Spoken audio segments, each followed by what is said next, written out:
sa larangan ng agrikultura. Matutugunan na ang pangarap nila ng isinusulong na Farmers and Fisherfolk Clustering and Consolidation o FQC2 program ng Department of Agriculture. Ang FQC2 program ay naglalayong pagtutlurin ang mga magkakalapit na sakahan, palaisdaan o production areas ng bawat individual na magsasaka, mangingisda o nag-aalaga ng hayop upang ang ayuda mula sa gobyerno ay mas episyenteng maibuwas ng sama-sama at ang benepisyo ay makakamit ng mas nakarami. Sa FQC2, mapagsasama-sama ang mga ayuda gaya ng credit, modern production at processing facilities, farm machinery, post-harvest and program facilities, transport and logistics, packaging support at iba pa tungo sa farm at fishery clusters. Layunin ng FQC2 na gawing maunlad na negosyo ang pagsasaka, pangingisda at pag-aalaga ng hayop. Dumulog lamang sa alinmang tanggapan ng DA para alamin kung paano magiging bahagi ng programang ito. Makibahagi sa FQC2 program tungo sa masaganang ani at mataas na kita.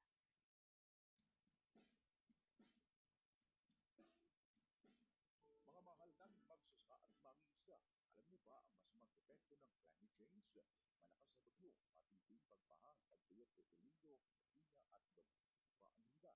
Or no more, that bilang ang PCIC o Philippine Crop Insurance Corporation ng umagyakay sa iyo.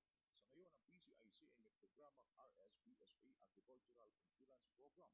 Bibigyan ng Philippine Siguro o Insurance magsasaka at mangingisda sa loob sa RSPSA's database. Kaya huwag mag-alinlangan, mag-crop insurance na. Punta lamang sa tanggapan ng PCIC Regional Office sa Order ng City o sa kanyang mga provincial extension offices at service desk na tagpuan sa 2nd floor JC Building ng Highway Barangay 2, Bantay, Ilocos Sur. Abi lamang ng NFA, meron din silang tanggapan sa Abatan, Butias, Benguet. Abi lamang ng Teneco o Benguet Electric Cooperative. Ang PCIC Office, natutulong din sa Barangay San Vicente, Alaminos City, katabi ng LTO Land Transportation Office. O kaya itumawag sa kanilang hotline number sa telepono bilang 075-632-3248 at 632-2787.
Sa Pilipinas, iisa lang ang bagong bukhang bibig, ang alternatibong media network na nagtutrumpet at naghahatid ng magandang balita sa buong daigdig.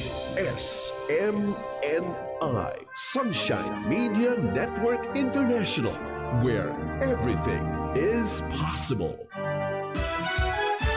Higit na pinalakas, higit na pinalawak, at higit na pinakikinggan. Sunshine Radio, kapartner mo sa balita at serbisyo. DZRD Dagupan, ang alternatibong radyo sa buong Pangasinan. Iba sa iba, sa iba, sa iba.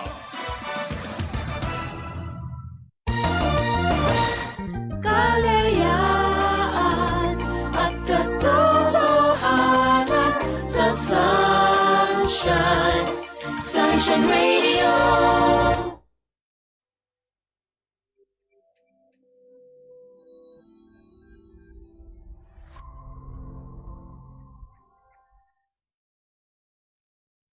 Matuto at makipagtalakayan. Tara na't makinig sa usaping patungkol sa Rice Competitiveness Enhancement Fund o RCEP. Live dito sa DZRD Sunshine Radio, hatid sa inyo ng ATI Ilocos Region. Alas 10 hanggang alas 11 ng umaga tuwing Martes at Miyerkules, usapang RCEP, masaganang agrikultura, maunlad na ekonomiya. Masaganang agrikultura, isang masaya, maaliwalas at mapagpalang umaga mga ka-RCEF. Ngayon po ay Martes, unang araw ng Agosto. Wow, napakabilis po, ano? Welcome pa rin sa panibago pong episode, panibagong programa po ng Agricultural Training Institute Regional Training Center 1.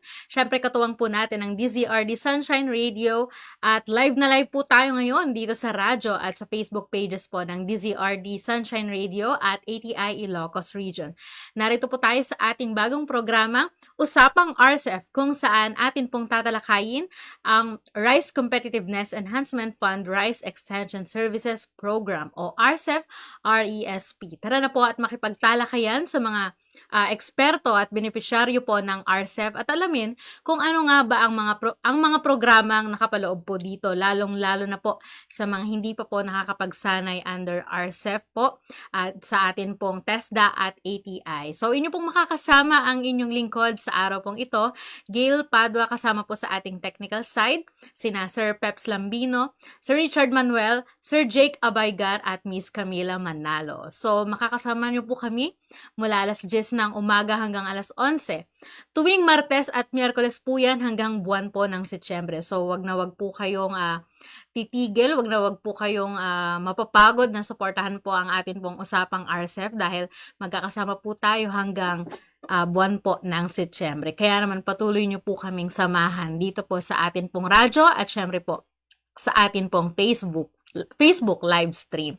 Anyway, kumusta po ang bawat isa po sa atin?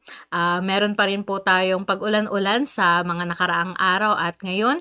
And maya-maya, hindi po natin naiintindihan kung iinit ba or araw iinit or uulan. Pero ang mahalaga po ay pinapaalalahanan po natin ang bawat isa na maging ligtas po tayo sa anumang sakit. Stay safe, stay dry, and syempre stay hydrated.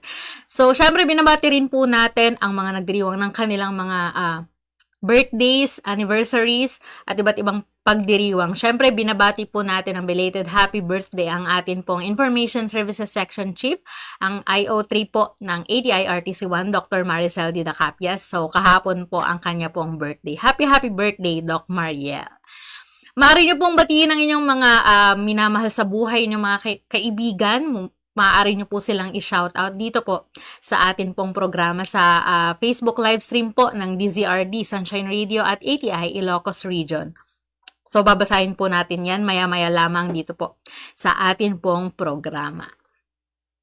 At naganap nga po noong unang 2 araw po last week ng atin pong usapang RCEF ang talakayan tungkol po sa usapang RCEF. Sinamahan po tayo ni Sir Milo Cervantes mula po sa ATI RTC1 at kanya pong inintroduce po sa atin ang iba't ibang components po ng ating RCEF-RESP. So, according po sa kanyang discussion, meron pong 10 bilyon ang nakalaan sa programang RCEF taon-taon sa loob ng 6 na taon. So, 5 bilyon po ang para po sa PhilMec o sa ating machineries, 3 bilyon para po sa inbred seeds sa pamamagitan ng PhilRice, 1 bilyon sa pautang kasama po natin dyan ang Land Bank at DBP at 1 bilyon po para sa extension services ng TESDA, PhilRice, PhilMec at ATI. So, nandyan po tayo sa atin pong extension services. Meron din pong 4 na component. Ayun nga po, mas papalawigin po natin ito. Yung 4 na component na nabanggit po natin, hawak po or in charge po ang iba't ibang implementing agencies po ng atin pong RCEP. Una, ang seed program na pinangungunahan nga po ng atin pong PhilRice. Layunin po ng programang ito na maipromote at ma-distribute po ang paggamit ng inbred rice varieties, mapatibay ang local seed productions, and masuportahan ang variety development at mapatibay ang mga farmers organizations. Pangalawa po, ang mechanization program, kung saan po ito po ay pinangungunahan po ng PhilMec. Ito ay upang mapagtibay po ang access at paggamit ng nararapat na production at production or post-production po mechanization technologies po sa atin pong pagsasaka. Siyempre, pangatlo po ang atin pong credit program kung saan naglalayon po itong tumulong sa pagpapataas ng produktibidad ng mga magsasaka ng palay at kanilang mga kooperatiba o yung mga sinasabi po nating farmer cooperatives, farmer organizations sa pamamagitan po ng pagbibigay ng tulong pinansyal para po sa pagtaas ng produksyon ng bigas, pagkuha at pagtatatag ng mga pasilidad sa produksyon at pagproseso ng agrikultura at pagpapabuti ng kanilang mga sakahan. So, yan po ang atin pong credit program. Pang-apat po, ang Extension Services Program. Ang RESP po na sinasabi ay naglalayon na pahusayin sa pamamagitan ng mga serbisyo ng Strategic Extension o Estratehitikong Extension po na sinasabi po natin. Ang kakayahan ng mga benepisyaryo po ng RCEP sa produksyon ng palay at binhi, mekanisasyon at iba pang may katuturang kasanayan para sa pinapabuting competitiveness at kita. So, ayan po ang ating pong extension services. Nandiyan po ang ating mga trainings kung saan po yun po ang ino-offer ng atin pong opisina. So, yan po ang ating pinag-usapan sa unang linggo po ng ating usapang RCEP. At para naman po sa atin pong pag-uusapan ngayong araw, excited na po ba ang lahat? Siyempre po, na-introduce po sa atin ang iba't ibang mga pamamaraan, technotips, and technology po ng RCEP sa mga susunod pang mga araw, mga susunod pang episodes ng atin pong programa. Pero ngayon, narito po muna ang ating Agri Amazing.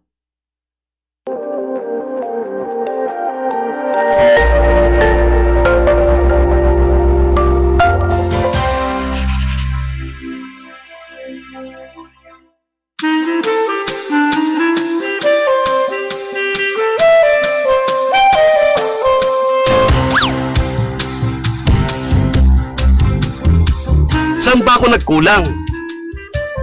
Bakit ganito ang palay ko? Hindi na nga pantay-pantay. Ang dami pang damo. Paano na to?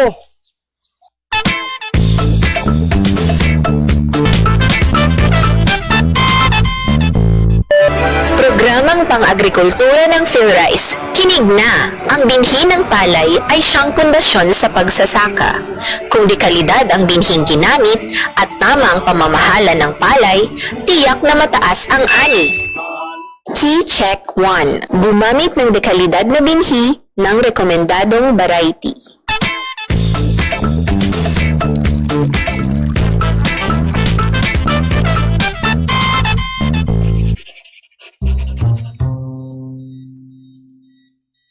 Ayon sa pag-aaral, ang paggamit ng dekalidad na binhi ng recommended varieties ay nakapagbibigay ng 10% na dagdag ani. 10%? Ibig sabihin, yung 100 ani ko kada ektarya, plus 10? Ano ba ang batayan para masabing dekalidad ang binhi?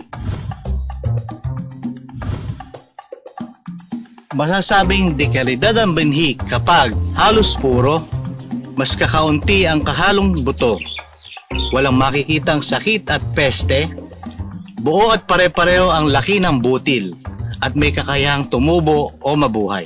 Eh paano naman malalaman kung mababa ang kalidad ng binhi? Alam mo, Mitoy, kapag ang binhi ay amoy amag, nangingitim, at iba-iba ang hugis, tiyak mababa ang kalidad nito. Ang dekalidad na binhi ay dapat nasa 12 to 14% ang moisture content nito. 12 to 14% ang moisture content? At dapat wala pang 6 na buwan na naka-stack ang binhi. Brad, mainit na. Lipat na tayo. Saan na nga ba tayo, Mitoy? Dun sa 12 to 14% ang moisture content. Paano yun? Tama. Kapag ang binhi ay natuyong mabuti, mas matagal ang buhay nito sa imbakan. Paano kung lampas sa 14% ang moisture content? Kapag lumampas sa 12 to 14% moisture content, ang binhi ay madaling amagin.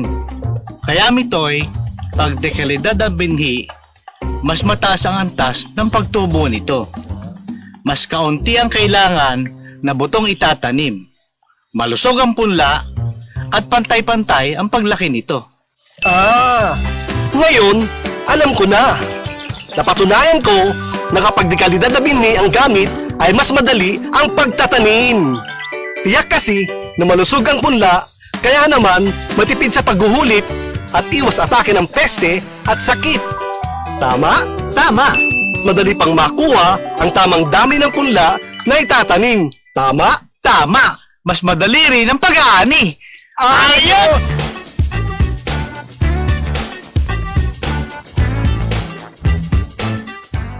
Paano ba pumili ng binhing itatanim? Siguraduhing bumili ng certified seeds sa mga accredited seed growers o magbinhi ng sariling dekalidad na binhi. Gumamit ng variety angkop sa inyong lugar. Alamin kung ang variety ay pangsahod ulan, may patubig, o pinapasok ng tubig alat. At syempre, kung ito ba ay matibay sa peste na karaniwan sa inyong lugar. Oo nga no, dapat pumili tayo ng variety na mapagbibigyan ng mas mataas na ani, mabibili sa merkado, matibay sa sakit, at peste. Paalala po, kung nais gumamit ng bagong release na variety, tsaking dumaan sa varietal trial o techno demo sa inyong lugar. Tandaan, kapag dekalidad ang binhing ginamit ng rekomendadong variety at tamang pamamahala ng palay, tiyak na mataas ang ani, maganda ang kalidad ng butil, mataas ang kita, at hindi gaanong nakapipinsala sa kapaligiran. Key check 1. Gumamit ng dekalidad na binhi ng rekomendadong variety.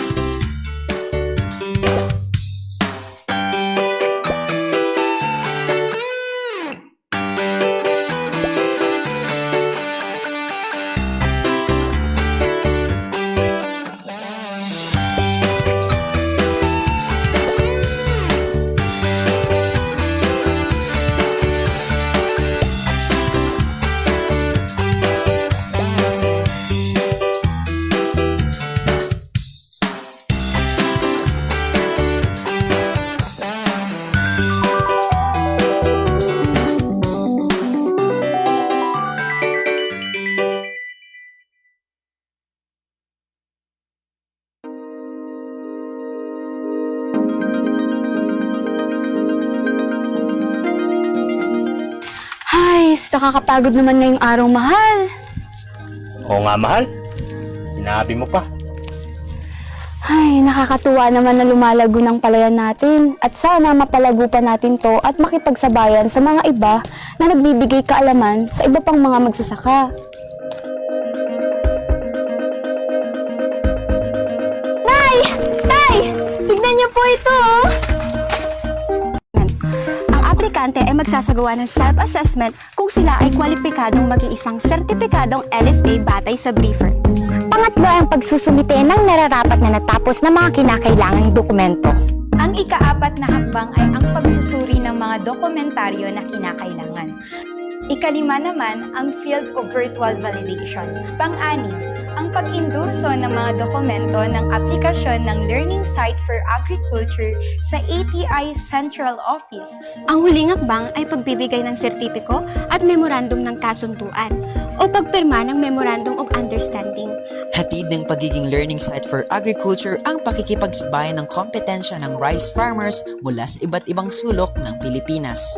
Sayang ito ay hatid sa inyo ng Department of Agriculture at ng Agricultural Training Institute Regional Training Center 1.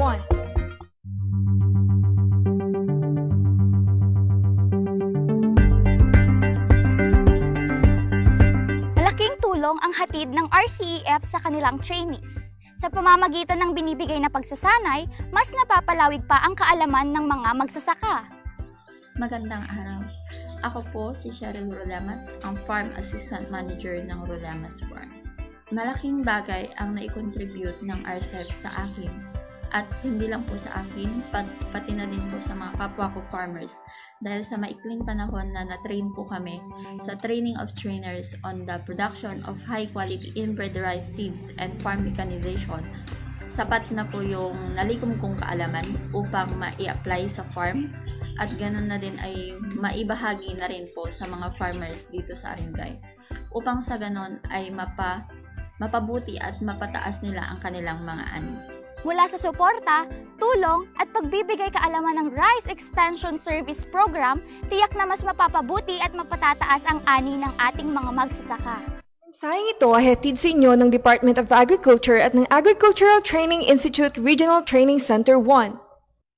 Tayo pa rin po ay nagbabalik dito po sa ating programang Usapang RCEF at kayo pa rin po ay patuloy na sumusubaybay dito po sa ating pong programa. Kanina nga po sa ating Agri-Amazing or Agri-Mazing segment ay na-introduce na po sa atin ang Key Check 1.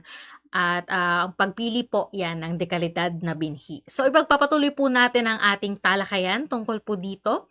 Ngayong umaga po atin pong makakasama ang isa sa mga technical support staff din ng ATI RTC1 at isa na rin po sa mga eksperto sa mga usapin pong RCEF. Para po introduce po sa atin ang palay check system at ang unang key check ng ating programang RCEF. Narito po ang ating kapartner, Miss Princess Diane Balibago. Good morning, Miss Diane. Magandang umaga po sa ating lahat. And kumusta po kayo? Sana po ay okay lang po tayo habang nakikinig po sa ating Usapang RCEF. Last week po ay na-discuss po ni Sir Milo yung Understanding RCEF na kung saan po ay pinag-aralan natin kung ano ba yung RCEF. Meron pong 4 na components ng RCEF. Ito po ang Machinery and Equipment, Seed Program, and meron po tayong Credit Program and Rice Extension Services Program. Ngayon naman po ay pag-aaralan natin kung ano ba yung palay check. Bago po tayo pumunta sa mga key checks, ay pag-aaralan muna natin kung paano ba nabuo itong palay check system. Ang palay check system po ay nakuha po natin sa Australia na tinatawag po na rice check system. Ito po ay nakatulong po na maitaas po yung yield doon sa Australia ng 6 tons per hectare noong 1987 and noong 2000 naman po ay tumaas po ng almost 10 tons per hectare. So sa Australia po ay ito po ay tinatawag na rice check. Nung nandito na po sa Pilipinas ay tinawag na nating palay check system. So pag-uusapan natin kailan ba nag-start yung palay check system. Noong 2000, rice check system was recommended. Ni-recommend po sa atin ng FAO, Food and Agricultural Organization, to close the yield gap and irrigated areas in a holistic and sustainable manner. Sa February 2004 naman po, meron pong ugnayan ang PhilRice and FAO project na mapa-strengthen po yung development and use po ng RICM for Food Security and Poverty Alleviation. Noong 2004 to 2006 naman po, meron na po tayong Philippine version ng rice check na ito po ay tinatawag nating palay check na na-develop through the series of workshop and consultation sa mga rice expert natin and mga extension workers and most especially po yung farmers natin. Ito po ay tinatawag nating palay tandaan na nag-serve po as base material natin. And then, noong 2004 to 2006 naman po, Yung palay check system po ay ginanap po sa 30 sites na almost meron pong 1,000 farmers nationwide, and meron po tayong average yield increase by at least 1 tons per hectare sa mga pilot sites natin. And yung result niya po ay meron pong madami po tayong key checks na achieve, at mas mataas din po yung aanihin po natin. And sa 2006 naman po, yung palay check po ay nirecommend na po sa lahat. And sa 2009 po, palay check po serve as platform of PhilRice. Ito po yung Location-Specific Technology Development Program po natin. And noong 2011 po, meron na po tayong PowerPoint presentation for palay check system. Sa noong 2013, na-revise na po yung palay check booklet natin and na-publish na rin po. Noong 2013 to 2018, yung palay check system natin ay na-customize across ecosystem, highland, upland, and lowland, and 2019 updating of palay check system. So take note po dito sa palay check system po natin, ito po ay for lowland areas lang po. And yung palay check system po natin, ito po ay integrated crop management system for rice. Ang integrated in the sense na combination po lahat, combination of 2 or more things combined in order to become more effective. Hindi po magiging effective kung ginawa lang po natin ay land preparation. So yung palay check po natin ay meron po tayong seed and variety, meron po tayong land preparation, meron po tayong crop establishment, meron po tayong nutrient management, water management, pest management, harvest management, and post-harvest management. So ito po yung mga management areas po na matatackle po natin sa succeeding days habang dinidiscuss po natin yung mga key checks. Ang palay check system po ay meron pong 4 principles. Ito po yung tinatawag nating HIKE. H-I-K-E. So H po is Holistic Integrated Crop Management. So holistic po, integrated, lahat po ng mga management areas po ay gagawin natin para makapag-produce po tayo ng maganda at makaani po tayo ng masaganang ani at mataas, at makikita po tayo ng mataas. Ang management practices and result areas under the different crop management. So seed and variety selection, related po siya sa land preparation, related siya sa crop establishment, related siya sa nutrient management, water management, pest management, harvest management, and post-harvest management. Sa lahat ng mga management na po iyan na nabanggit, lahat po sila ay interrelated. Hindi po magiging integrated, hindi po magiging holistic kung iisa lang po yung management na gagawin po natin. Kung nagtanim po tayo ng magandang variety at sinunod po natin yung mga tamang mga management, tsak na aani din po tayo ng maganda. And next po, number 2 na principle ng palay check is yung input, output, at outcome. Yung input po, ito yung mga practices po na ginagawa natin para ma-achieve natin yung optimum level of outputs. Yung outputs ay ito yung result ng practices natin, and yung outcomes, ito yung mga combined effects of outputs and yields, grain quality.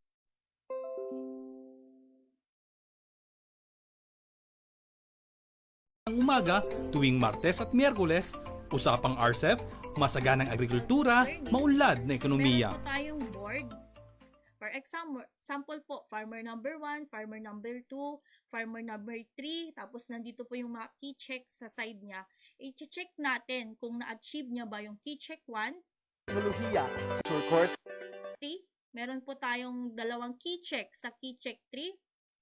So, ito po ay management areas ng crop establishment. Key check 3, practice synchronous planting after a rest period. Key check 4, sufficient number of healthy seedlings. Key check 5 naman po ay ang management areas niya is nutrient management. Ang key check statement niya ay sufficient nutrients from tillering to early panicle initiation and flowering. Sa key check 6, management areas niya is water management.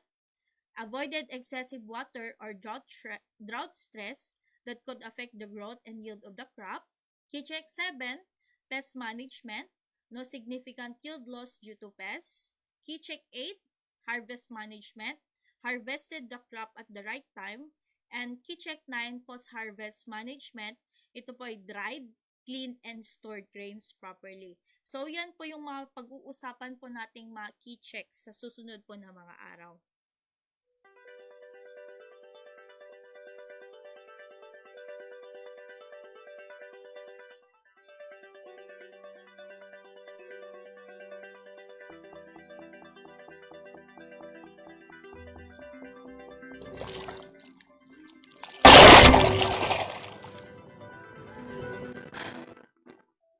Guys, kung may paraan lang talaga para mas mapadali ang pagsasaka.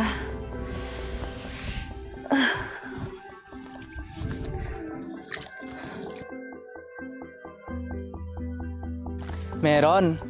Makakatulong sa'yo ang Digital Agriculture course para sa mas maginhawang pagsasaka.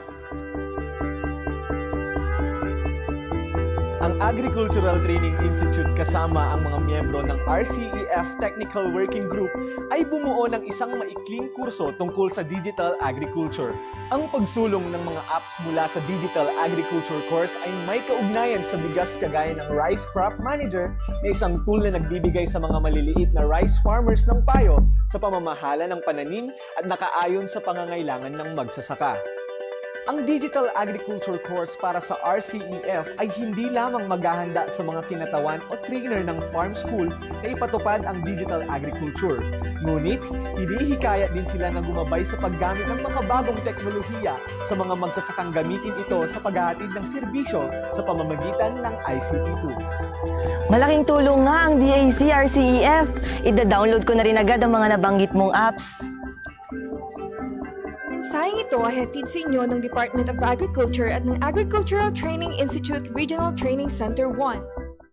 So ngayon po, i-discuss naman po natin ang Key Check 1 na meron pong management areas ng seed and variety selection and Key Check statement na use high quality seeds of recommended variety. So seeds are the foundation of farming. Naniniwala po ba kayo doon? So, you reap what you sow. Kung ano yung tinanim mo, yun din ang inyong aanihin. Kung nagtanim ka ng high-quality seeds plus good production practices, makaka-harvest ka ng good harvest in quantity and in quality. Kung pangit naman yung tinanim mo, makaka-harvest ka rin ng pangit. Kung nagtanim ka ng maganda, high quality plus good practices, porket nagtanim ka ng maganda, ay haani ka na ng maganda rin. Hindi po. Kung nagtanim ka ng maganda plus good practices, good management practices, tamang management ang ginawa mo, ay makaka-harvest ka ng maganda rin po. Masaganang ani. And i-differentiate naman po natin yung low versus high quality seeds. So, saan po dito yung low quality? Differentiate na natin kung ano yung difference ng dalawang.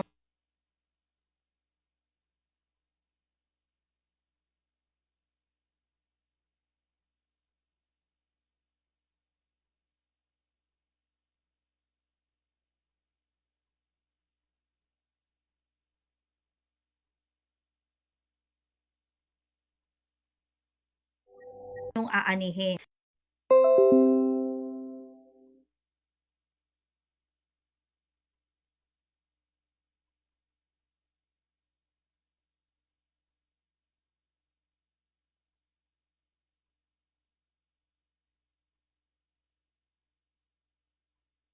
Porket nagtanim ka ng maganda, ay haani ka na ng maganda rin. Hindi po. Kung nagtanim ka ng maganda plus good practices, good management practices, tamang management ang ginawa mo, ay makaka-harvest ka ng maganda rin po. Masaganang ani. And i-differentiate naman po natin yung low versus high quality seeds. So, saan po dito yung low quality and high quality? So, ayan, tama po. Yung low quality natin, kung titignan natin, ay madami siyang impurities. compared po sa ating high quality. Dito pa lang sa picture na differentiate na natin kung ano yung difference ng dalawang ito. And yung low quality seeds po ay madami po siyang impurities. Ito po yung tinatawag nating weed seeds, seeds of other crop species, and inert materials. Meron siyang damage, meron siyang deform, and meron din siyang visible seedborne, pests and diseases, and kung low quality po ay mababa po yung kanyang germination. Sa high quality naman po, ito po ay puro. Kakaunti lang po yung mga makikita nating weed seeds, free from visible seedborne pests and diseases. Kung makikita natin, pantay-pantay po, full and uniform in size, and mataas din po ang kanyang germination rate. Dito sa picture po, saan po dito yung tanim na nagtanim po ng high quality seeds? So, ayan, yan po. So, dito po kitang-kita natin na uniform po yung isang picture compared po doon sa low quality. Ganito po yung tanim po natin kapag nagtanim po tayo ng low quality seeds. So, hindi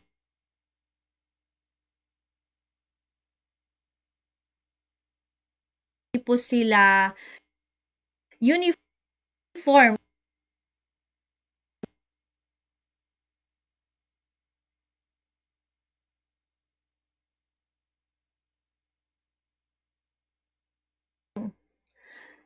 In ripening,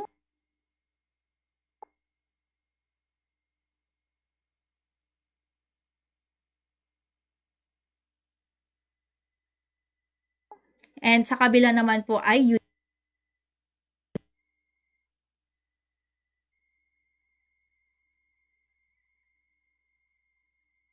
uniform. So, meron din po tayo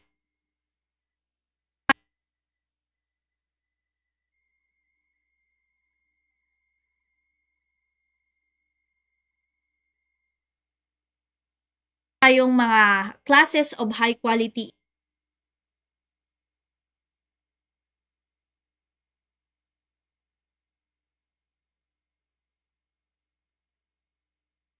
inbred rice seeds. So, meron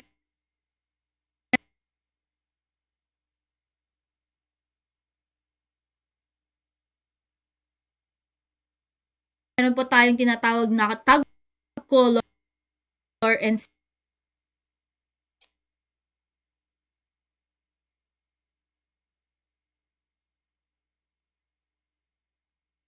seed class. So, familiar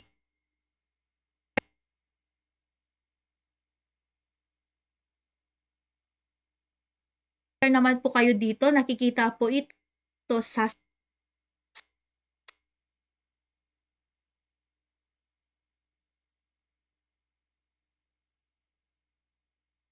sako na binibigay po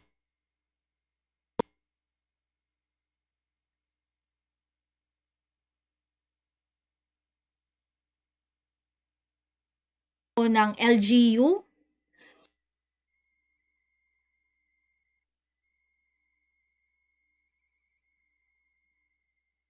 So, sa white tag po,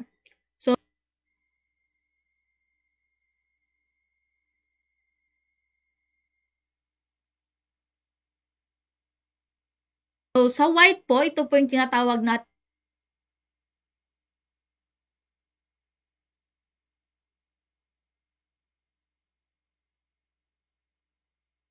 white tag. Ito po yung breeder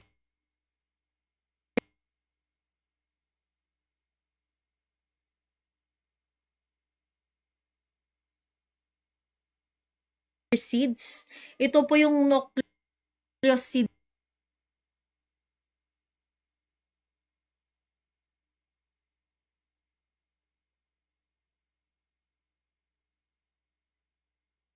natin. Dito po nag-uumpisa yung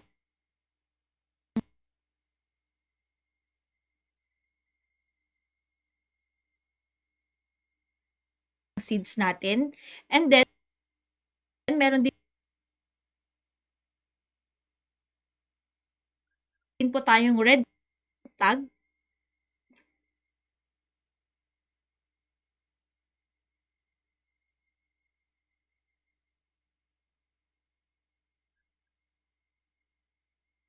Ito po yung foundation seed.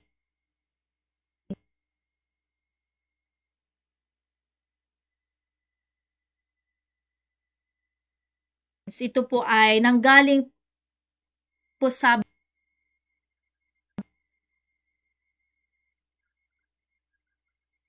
breeder seeds or anak ni breeder seeds.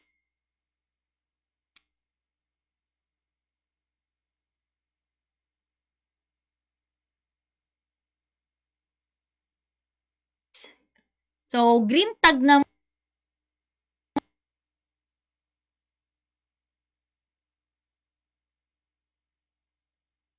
po ay ito yung registered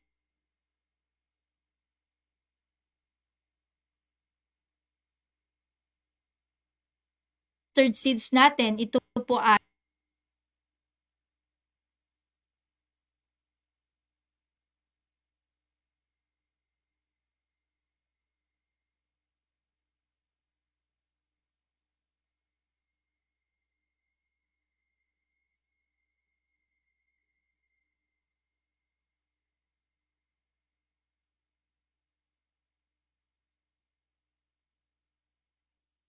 ay nanggaling po sa foundation seeds. And blue tag naman po, ito yung certified seeds natin na nanggaling po sa registered seeds. Ano po yung ginagamit ng mga seed grower? Anong tag color? Paki-comment na lang po dyan sa ating chat box or comment box. Ano yung tag color na ginagamit ng seed grower and ano po yung tag color na ginagamit ni farmer. So, ayan. Ang gumagamit po ng green tag ay yung ating mga seed growers. Ang gumagamit din po ng blue tag ay yung pong ating mga farmers. So, meron po tayong seed standard na sinusunod po. Based po ito sa Administrative Order Number 16, Series of 2010 Revised Guidelines and Inbred Dried Seed Certification. Ito po yung basihan po ng pag-check po ng quality or ito po yung standards po na ginagawa po ng Bureau of Plant Industry. So, meron po tayong factor po dito. Meron po tayong pure seeds or minimum percentage with and other crop seeds. Ito po yung maximum niya. Yung inert materials natin, other varieties or grains in 500 grams po, and germination and moisture content. Kung na-achieve nyo po ito, check na papasa po kayo sa certification ng BPI. So, sa breeder seeds natin, meron po tayong 99% pure seed and meron po siyang dapat, pag ipapacheck nyo po ito sa BPI, dapat po may makita silang 0 na with and other crop seeds. In inert matter naman po ay isa. Other varieties dapat po wala. Germination po ay 85% and moisture content po natin ay 14%. Take note po sa germination po natin, 85% po yung minimum. Sa foundation seeds po natin, 99% ang pure seeds. Dapat po wala din pong with and other crop seeds. Meron lang po dapat iisang makikitang inert matter and 2 other varieties or grains. And 85% germination and moisture content of 14%. Sa registered seeds naman po, meron tayong 98% and dapat meron lang po makikitang 0.04% ng with and other crop seeds and 2% ng inert matter and 5 na other varieties or grains. And yung germination niya po 85 and moisture content is 14. And sa certified seeds naman po natin ay ito po ay 98% pure seed, 0.04% with and other crop seeds ay dapat lang po may 2 inert matter, 2%, other varieties or grains dapat meron pong 20 po makikita sa 500 grams and germination po ay 85% and moisture content of 14%.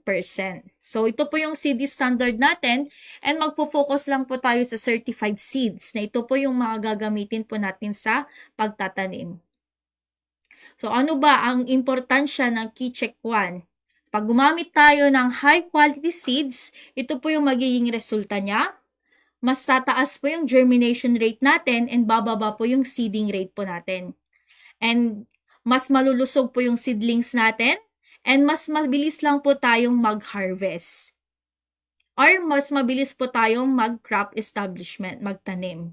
As the crop develops, it allows for habang lumalaki po yung tanim natin ay meron po tayong uniform growth and crop stand. Kakaunti lang po yung problema ng peste. Uniform in ripening, nakita natin yan sa picture kanina. And more efficient harvesting activities. And kung na-achieve natin ito, magkakaroon tayo ng 10% or more yield increase. Sa key check 1 pa lang po tayo, meron na po tayong 10% kapag nasunod natin. How much more po sa other key checks kung masunod po natin? So, bakit po naging less pest problem yung paggamit natin ng key check 1? Kasi kakaunti lang po yung mga visible seedborne and diseases, pests, kaya maiiwasan din natin yung paggamit ng sobra ng mga pesticide. More efficient harvesting activities, mas mapabilis kasi sabay-sabay na silang nag-ripen.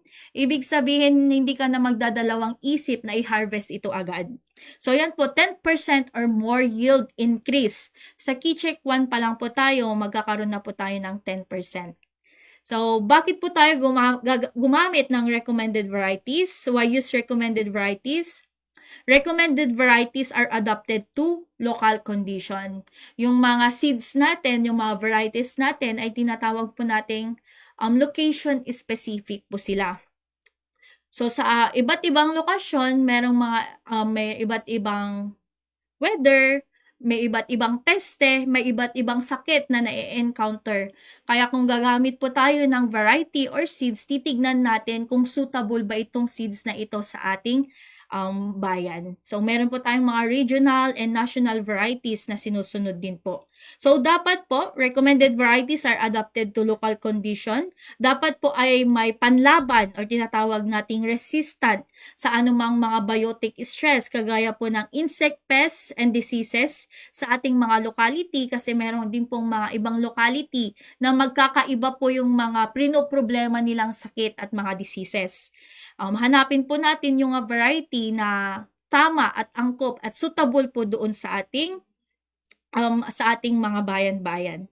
Have produced relatively stable and high yield in adaptability trials. Yung mga variety naman po natin ay dumaan naman po sa madaming proseso and dumaan po sa adaptability trials na ginaganap po. Minsan meron pong meron pong ginagawang LGU, and ito po ay lahat naman po ng mga varieties natin ay dumaan po sa research, dumaan po sa experimentation and adaptability trials sa iba't ibang bayan po. And preferred by farmers with high market demand. So magtatanim din po tayo ng angkop, maganda, and meron pong market demand. And sa assessment po natin sa key check 1, dito po sa ating key checks, ito po yung pinaka-importante po, ito po yung assessment. Sa assessment, dito po tayo mag-check or mag-wrong sa assessment. Diba? Sabi pa natin kanina dun sa pallet check system natin, merong check, merong wrong. So, kung hindi mo nagawa tong assessment mo, ibig sabihin, X ka. Pero makikita naman po natin mamaya. So, para ma-check po tayo sa key check 1, dapat po yung seeds natin ay certified by the Bureau of Plant Industry or National Seed Quality Control Services or BPI-NSQCS. So, ang BPI-NSQCS po malapit lang po dito sa ating opisina dito sa Tibag East, Santa Barbara, Pangasinan. And kung wala naman po tayong accredited seed growers in the locality, kasi sa BPI po, meron po silang accredited seed growers. Ito po yung nagtatanim po ng green tag or registered seeds na pwede po tayong bumili ng mga seeds na itatanim po natin. And kung wala naman po tayong mga accredited seed growers sa ating locality, pwede po tayong magtanim po, ay gumamit po ng quality seeds are sourced from reliable sources or pwede rin po sa ating mga own produce. So, the variety suits the environment, addresses a prevailing local field problem, or has performed well in at least 2 seasons of adaptability trials. Ito po ang dalawang assessment na ito, dito po natin malalaman kung check ba tayo or wrong sa ating Key-Check 1. And meron din po tayong recommendation. Kung ang assessment, ito yung i-achieve natin, and meron din tayong recommendation para ma-achieve natin yung assessment. So, yung recommendation, nagva-vary ito, depende sa resources mo. So, yung recommendation, ang number 1 recommendation ay source seed, preferably from among the list of accredited seed growers. And meron din po tayong nakikitang tag dito. Ito yung tag. Dapat po ay valid po yung nakalagay na tag. Ang familiar naman po tayo lahat sa tag kasi sa mga binibigay naman po ng LGU ay meron po tayong nakikitang tag doon sa sako. So, ito po yung laman ng tag. Meron po siyang seed class, certified seeds, so laboratory number, seed grower, ayan, address, other varieties. Yung nakikita nyo yung sa seed standard natin kanina, sa tanim niya, meron siyang 20% na grains sa 500 grams. And sa germination rate niya po ay 89%. Sabi nga natin kanina, 85% ay yan po yung minimum. So, 89%, mas mataas, mas maganda po. Date test completed noong November 3. So, noong 2017 pa lang po ito. Si seed inspector, nakalagay din po doon kung sino po yung seed inspector. Meron din pong variety, NSIC RC 396, lot number, pure seeds 99.9%, inert matters 0.1%, with seeds 0, other crop seeds 0, and moisture content is 12.7, and date harvested. Yan po yung laman po ng ating tag. Kung yung seeds naman po natin ay old stocks are from previous season, kung meron na pong 6 months ay ipapa-germination retest po natin para malaman po natin kung maganda pa ba siyang itanim or hindi na. So, if there are no accredited seed growers in the locality, pwede po, sabi nga natin kanina, pwede po tayong kumuha sa mga reliable farmers or reliable sources na alam po natin ay maganda ang kanyang tanim. And pwede rin po natin gamitin po yung na-harvest natin, yung own produce natin na high-quality seeds. And number 2 po, choose a variety that suits the environment or planting season. So, meron naman tayong wet season and dry season, and familiar naman po tayo doon. Addresses a prevailing local field problem, has performed well in at least 2 seasons of adaptability trials, and has high market demands. And ito po, choose a variety that suits in the environment. So, meron tayong mga environment na upland, ecosystem, upland, rain-fed lowland, irrigated, rain-fed lowland, and flood-prone. So, sa mga ecosystem natin na ito, nakikita natin dito sa slide, ay meron pong mga varieties na pwede po dito sa mga ecosystem na ito. For example lang po ito, sa upland po ay pwede po tayong magtanim ng NSIC RC 9, 11, 23, 192, and many traditional varieties. Sa rain-fed lowland naman po is NSIC RC 288 or 478. Sa irrigated po is NSIC RC 300, 480, 514. Sa flood-prone naman po is NSIC RC 194. So, ito lang po yung mga example lamang po. At mas madami pa po nating makikita kapag ginamit po natin yung binhing palay up po natin. And choose a variety that suits the planting season. Sabi nga natin, dry season or wet season. Example po dito ay yung Tubigan 18 or NSIC RC 222. Familiar po sa atin ito. Very popular. Recommended po ito for dry season and wet season in Central Luzon. And dito naman po sa Ilocos region ay pwede rin po ito for dry season and wet season. So, aside po sa pagpili po natin ng high yield potential, pipili din po tayo ng variety na meron pong market demand and has performed well in at least 2 seasons of adaptability trials. Ano ba yung mga variety natin ngayon na may high market demands? For example po yung NSIC RC 160, gustong-gusto po yun ng mga tao kasi mas malambot compared po kay NSIC RC 222. And gusto po ninyong malaman ng deeper po, pwede po tayong magtanong sa PhilRice or sa malapit po natin na mga local DA offices or sa municipal agricultural offices po natin.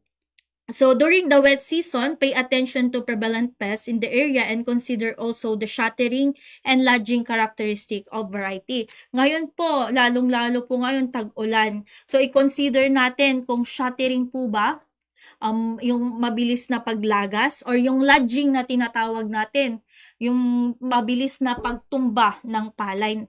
So tingnan po natin yung mga characteristic na yun para maiprevent po natin yung losses. So, for example, dito, sa NCRC 216, 222, 82, and 160, so meron po siya, dito naman po sa mga sakit, si BLAS, si BLB, bacterial leaf blight, si rhizongrovirus, si brown plant hopper, green leaf hopper, and stem borer. So, meron tayo kasing tinatawag susceptible and resistant variety. So, yung susceptible po ay mahina lang po yung panlaban niya sa mga sakit na BLAS, and yung resistant naman po ay meron po siyang kakayahang labanan yung mga sakit. And choose a variety that address a prevailing local field problem. Example po yung NCRC 402, meron po siyang intermediate resistance to bacterial leaf blight. So kung madami pong bacterial leaf blight doon sa area po ninyo, pwede po kayong magtanim ng NCRC 402 kasi meron po siyang panlaban for BLB. And kapag naman po ay tag-ulan po sa inyo, choose a variety with suitable maturity that can escape potential abiotic stress such as typhoon or drought or flooding occurrence, especially during the wet season. So meron po tayong example dito, CPS-BRC10. Ito po ay short maturing variety, 105-day variety lang po siya, na kaya po niyang mag-fit sa ating crop calendar para maiwasan po natin yung typhoon months. So, meron po tayo dito, sabi po niya, farmers often prefer new varieties believing that they yield better. However, a variety may be released based on reason other than yield. So, lahat po ng mga variety na ginagawa po or nire-research po ng PhilRice and IRRI ay meron pong rason kung bakit po nila nire-release po ito. Hindi lang po doon sa yield.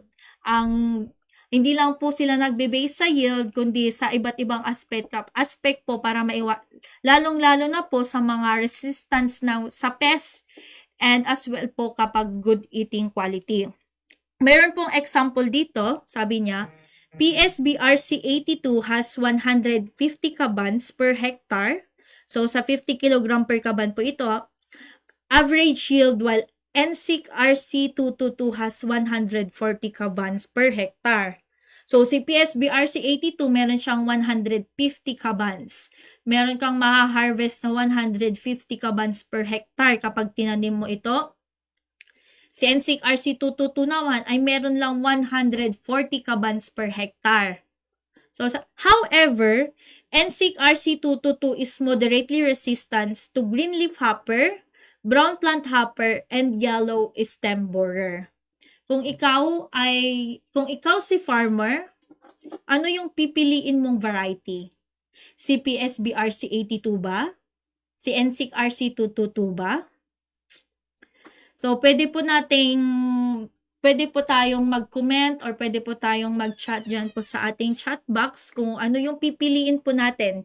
Si PSBRC 82 ba or si NCRC 222? Sabi nga natin dito, variety may be released based on reasons other than yield. Sabi nga natin kanina, yung mga varieties natin ay location specific po siya.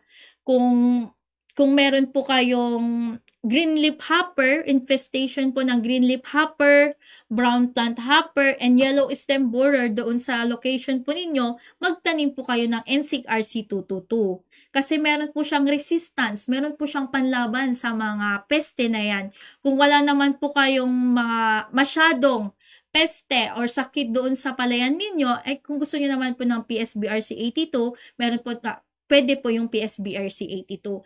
So, depende po kung ano po dun sa location natin. Sabi nga natin, location specific po dapat po lahat ng mga varieties natin ay suited doon sa pagtatamnan natin. Titignan natin kung ano ba yung mga sakit, ano ba yung mga diseases doon sa ating palayan, and ititignan natin kung ano yung magandang variety na ating itatanim. And punta na po tayo sa input, output, outcome. Sa input natin, bumili tayo ng certified seeds from reliable source or produce, own high quality inbred seeds, and na-follow po natin yung result of adaptability trials. Meron po tayong output na use high quality seeds of recommended variety. Meron tayong output na use high quality seeds of recommended variety. And yung outcome natin ay magkakaroon tayo ng high yield, high grain quality, high profit, minimal damage to environment. So, bakit naging minimal damage to environment? Kasi sabi nga natin, less weeds, pests, and diseases na po yung ginamit nating high quality seeds, tsak na maiiwasan din po natin yung paggamit po na insecticides or pesticides. So, yan po yung ating key check 1. Meron po tayong management areas ng seed and variety selection. And key check is statement na use high quality seeds of recommended variety. And kung gusto nyo pa po na malaman kung ano ba yung magandang variety doon sa inyong area, pwede po tayong gumamit ng Binhing Palay app po na ida-download lang po natin sa Google Play Store. So, yan pong Binhing Palay app po ay i-discuss naman po natin sa susunod po na mga araw para lahat po tayo ay updated po. So, yan po yung key check 1. And maraming salamat po sa pakikinig. At kung meron po kayong mga katanungan, pwede nyo pong i-comment or mag-chat po kayo dyan sa chat box natin at sasagutin po natin yan. Maraming salamat po and ingat po tayong lahat. Maraming salamat, Miss Dayan. At yan nga po ang atin pong key check 1, ang pagpili po ng dekalidad na binhi. Muli, tayo po ay nakapakinig sa atin pong palay check system at ang usapang key check 1 mula po dito po sa ating programang or usapang RCEP. So, para po sa mga nagsanay na po tungkol po dito, na-refresh po tayo at napaalalahanan sa tamang pagpili po ng dekalidad na binhi. At sa mga hindi pa po nakakaalam nito, for sure, dagdag kaalaman po ito sa bawat isa po sa atin. At magagamit po natin ito sa cropping season na po natin sa tamang pagtatanim po natin sa atin pong mga palay. Sa atin pong susunod na episode, abangan po natin bukas, Miyerkules, alas 10 hanggang alas 11 pa rin ng umaga. Dito po sa ating programa, mapag-uusapan naman po natin ang Key Check 2 o ang paghahanda po ng lupang sakahan. So, abangan po natin yan dahil for sure, busog na naman tayo sa ating kaalaman. Busog na busog tayo sa kaalaman bago mag-lunch. So, tutok lamang at kinikinig lamang dito po sa atin pong programa. At ayan na nga po mga ka-RCEP, yan po ang kabuuan ng atin pong episode sa araw pong ito, ang kabuuan po ng atin pong usapan at talakayan. Maraming salamat po sa inyo pagsubaybay dito po sa ating programa at dito po nagtapos ang ikatlo nating episode dito po sa DZRD Sunshine Radio. Dagupan, live na live pa rin po tayo at sa ATI Ilocos Region Facebook page. Kita-kits at kinig-kinig lamang po hanggang bukas po muli alas 10 hanggang alas 11 ng umaga dito pa rin sa atin pong palatuntunan. Sa ngalan po ng atin pong Center Director Dr. Helio C. Evangelista, ang ating Assistant Center Director Dr. Josephine K. Aben, 10 na mga kasamahan po natin dito sa ATI RTC1 at ang nakasama po natin sa ating technical side, Sir Peps Lambino, Sir Richard Manuel, Sir Jake Abaygar at Miss Camila Manalo. Ito po ang naging inyong lingkod sa umagang ito. Gail Padua, maunlad na ekonomiya sa ating lahat. Matuto at makipagtalakayan. Tara na't makinig sa usaping patungkol sa Rice Competitiveness Enhancement Fund o RCEP. Live dito sa DZRD Sunshine Radio, hatid sa inyo ng ATI Ilocos Region. Alas 10 hanggang alas 11 ng umaga tuwing Martes at Miyerkules, usapang RCEP, masaganang agrikultura, maunlad na ekonomiya. Anak,